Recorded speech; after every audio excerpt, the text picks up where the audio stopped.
So previously we talked about photosynthesis, whereby carbon dioxide and sunlight together produces sugar, and the sugar, carbon containing sugar, goes into the soil, and we call it soil carbon sequestration. Here I want to show you a vivid example of how that happens. So this is the cartoon diagram of a plant with the green leaves.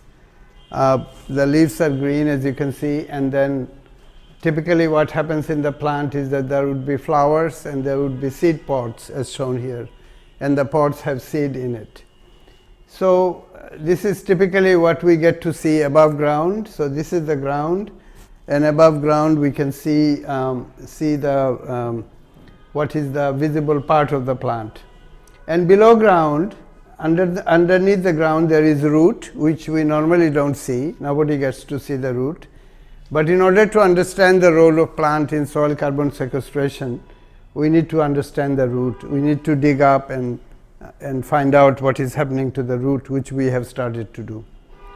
So when carbon goes into the soil, we broadly call it soil carbon, and it's full of carbon containing molecules. It's not CO2. CO2 was a gas in the atmosphere, and the carbon containing molecule, of course, goes into the soil. So actually we say that there are too much carbon in the atmosphere and too little in the soil, because the soil has been depleted for carbon over many decades and centuries. So we want to take CO2 back to the soil, and this process is called soil carbon sequestration. Soil carbon sequestration means to keep something in one place, to reserve it, to sequester it. Sequestration. So soil carbon sequestration is a very powerful carbon mitigation strategy. It's a good way of taking CO2 into the atmosphere.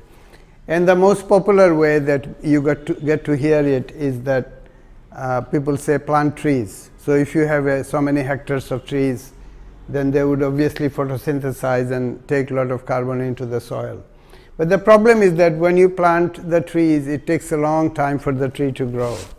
It takes, few years. So even if you go plant 1 million seedling, it will take 5 years for substantial sequestration to occur.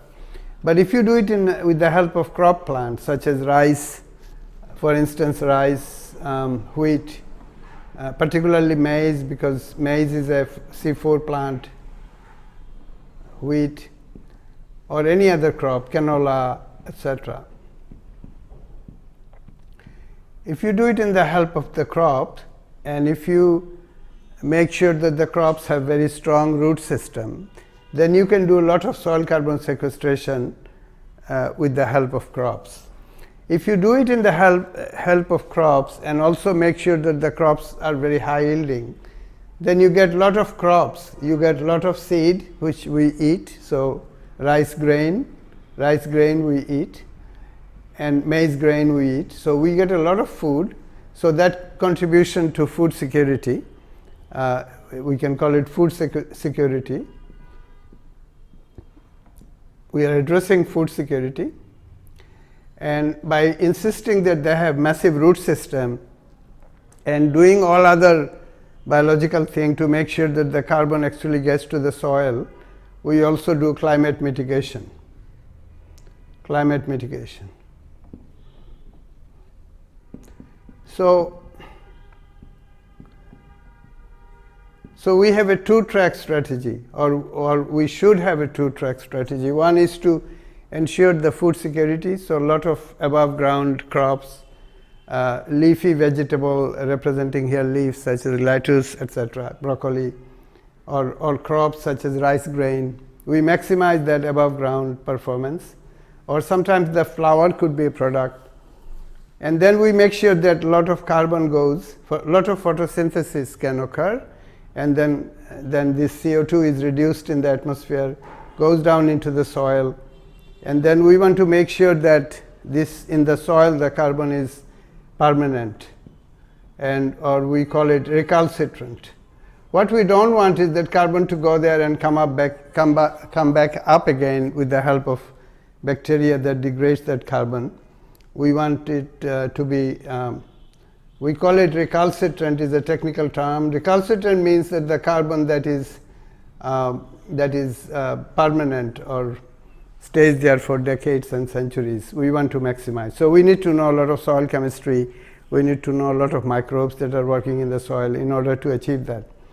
Just like we need to know everything about the plant to maximize its yield, similarly we need to know everything about the soil, the root, and the atmosphere around the root called rhizosphere carbon. Rhizo means root, rhizosphere means neighborhood. So we need to know a lot about rhizosphere, and unfortunately we know very little about rhizosphere. So the new frontier, the new biology or the new knowledge is to know all about plant. Traditionally people called it botany, we call it plant biology. And we need to know all about root biology, but we also need to know all about soil science, which is the new climate compliant biology, you want to call it. So in our STEMAC protocol, in our STEMAC program, we are going to emphasize the total knowledge.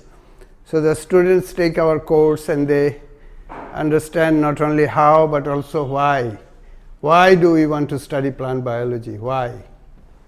What is it good for? Is it just to get a job, or is it to save the earth? So we want to know why, and we also know how it all happens. We want to know the details, and we also want to know to where. With all our knowledge, where do we go? Where do we go? How do we convert it into some product? How do we convert it into some business? How do you convert it into some method that farmers can adopt so that the earth can be saved?